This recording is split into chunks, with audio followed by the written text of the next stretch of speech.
Hey guys, what's up? So these are the newest Elric books, and yeah, these are the newest ones. And this actually they didn't just come out; they came out a while ago. But these are basically the newest editions of Elric. And as far as I could tell, when you go to the bookstore to get Elric books or any of the books in the Elric Saga or any of the books, a lot of the books, something that's written by Michael Moorcock here that wrote the Elric Saga, it's very, very difficult to find anything in those stores, whether it's a bookshop or a comic book store, other than these Elric books. These are the new editions, and pretty much these are the only things on sale.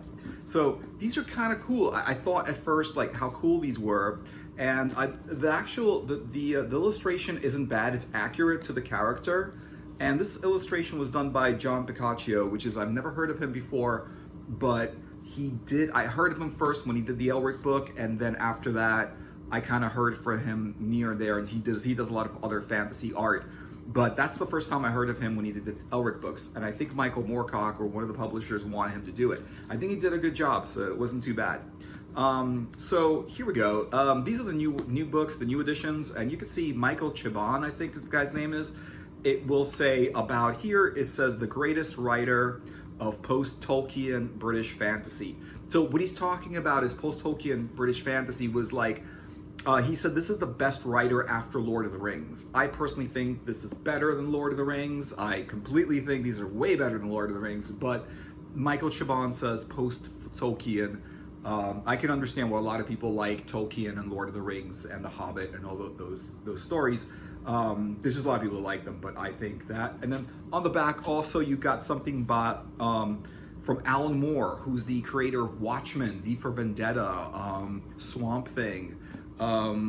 He did a bunch of stuff, and he wrote the stories here are the raw heart of Michael Moorcock.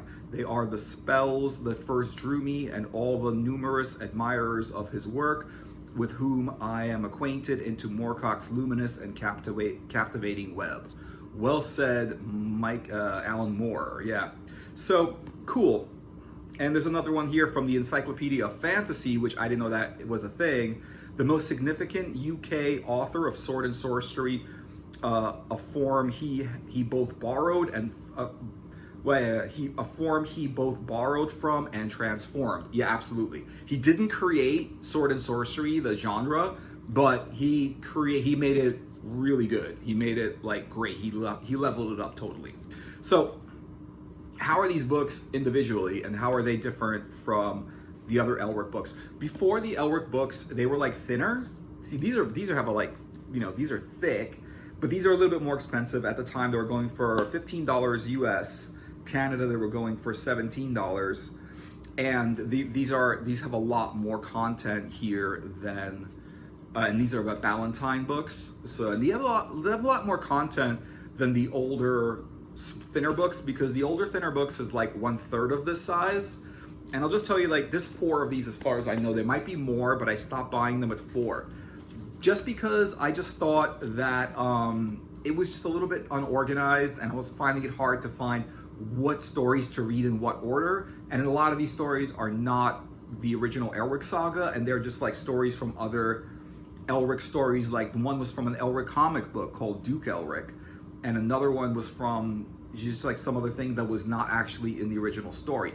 So it was really, really hard to keep track of where the stories were in these. It's still a good book, and this is still cool if you want to read about Elric, but I would recommend getting the original stories and reading them in order. So here we go. So we got praise from Michael Moorcock in the Elric series. Just a bunch of stuff. No one really interesting that does that. Locus praised them. A bunch of reviews.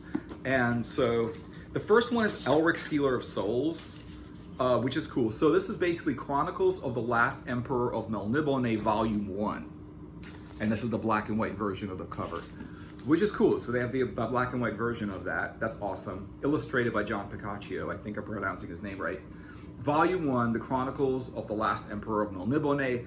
Thing is, this is the first story in the first book, but this is not the first story in the Elric Saga. The first story of the Elric Saga is Elric of Melnibone. This is Elric the Stealer of Souls, The Chronicles of the Last Emperor of Melnibone, Volume 1. The only thing is, it doesn't start at the beginning. And I don't know, I mean, I read into it, but it's not, I mean, it's Elric.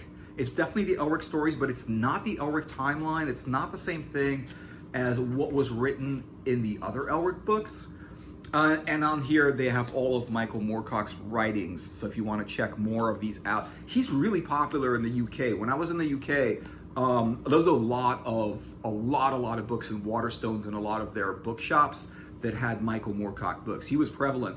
The only thing about those books were he kind of like veered away from writing fantasy and writing Elric or the Eternal Champion or any of those series that everybody loves from him. He was writing about other stuff, like other genres and other things, which I didn't get into. So I'm not saying, I don't know if they're good or bad. Like, I'm just not into those genres, so I never like picked up those books. However, you know, honestly, I like Michael Moorcock, so they're probably really, really good.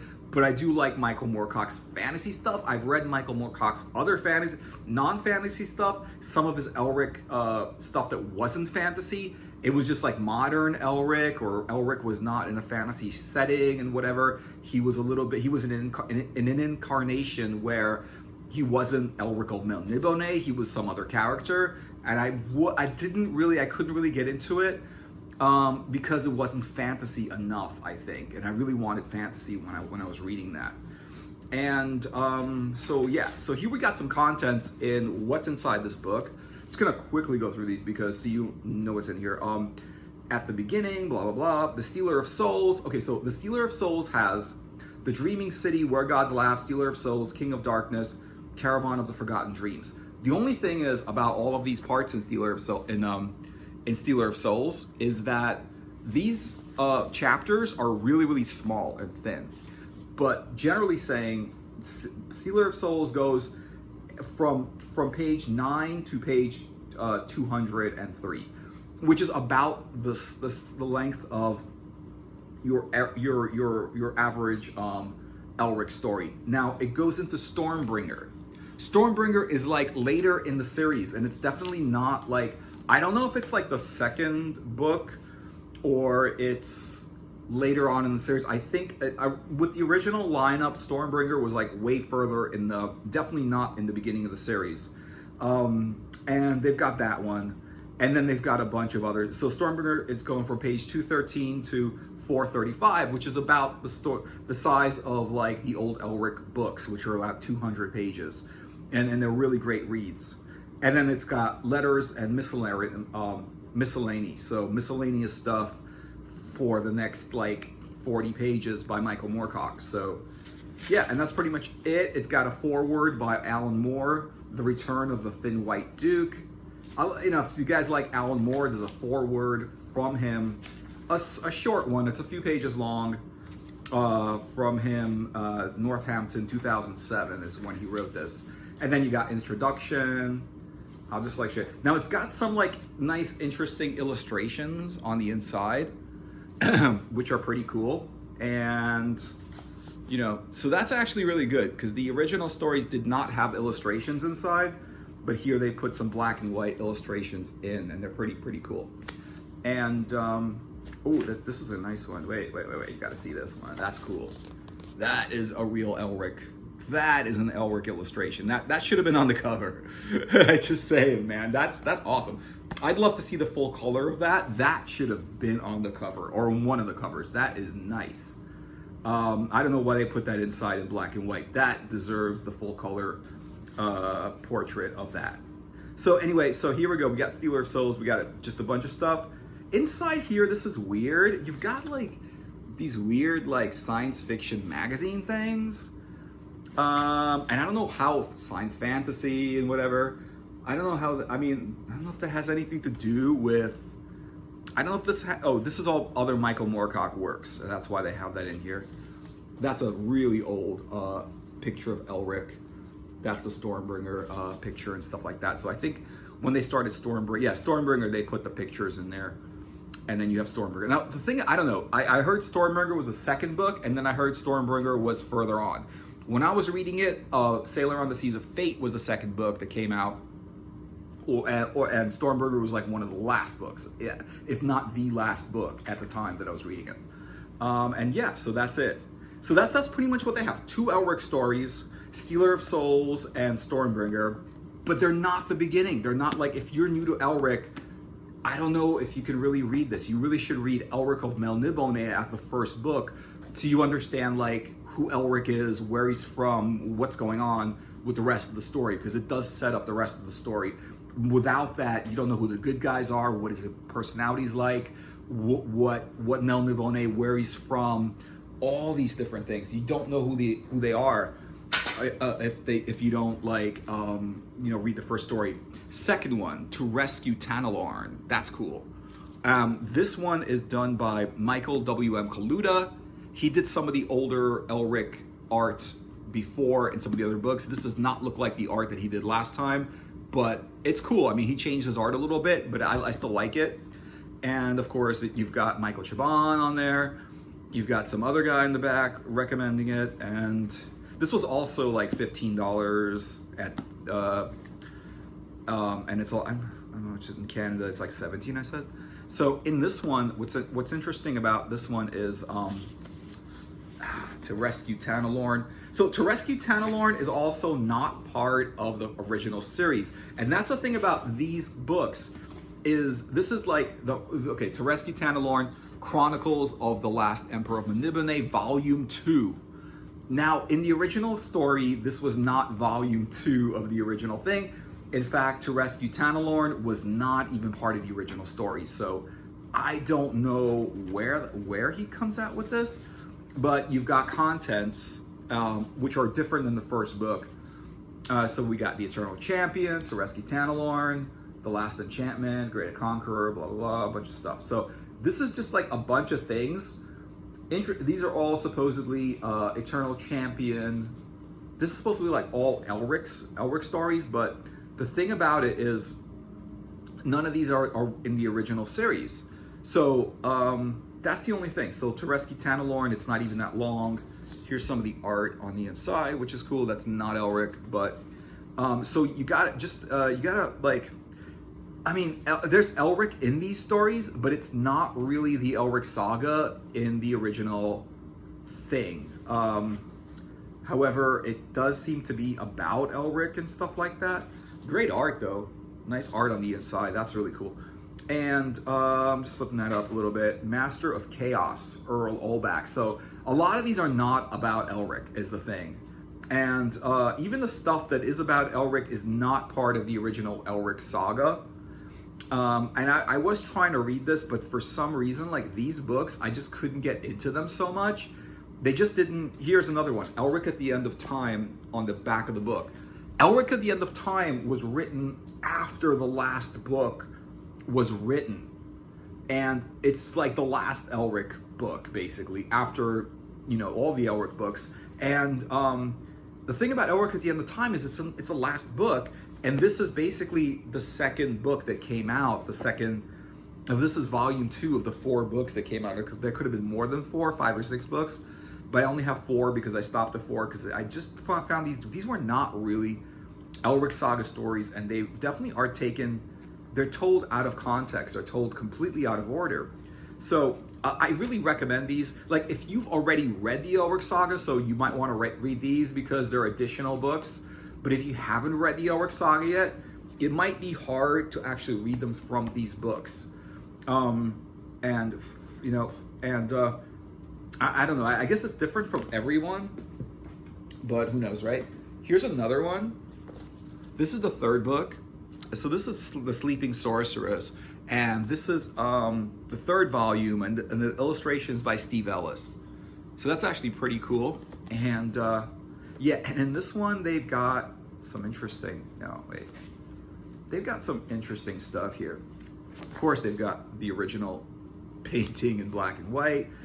And here we go. This is the Chronicles of the Last Emperor of Melnibone, Volume 3. So, okay, this is supposed to be Chronicles of the Last Emperor of Melnibone. So this is not the same thing as the Elric Saga.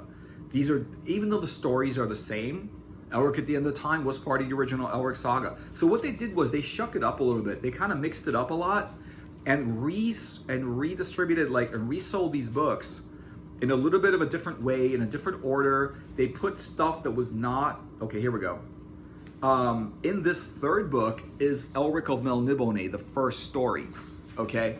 In the third book. So, like, if you've read the first and second book, you really wouldn't have known the backstory or history of Elric unless you actually read the third book first. So the first story, Elric of Melnibone, is on 165 of the volume 3 book.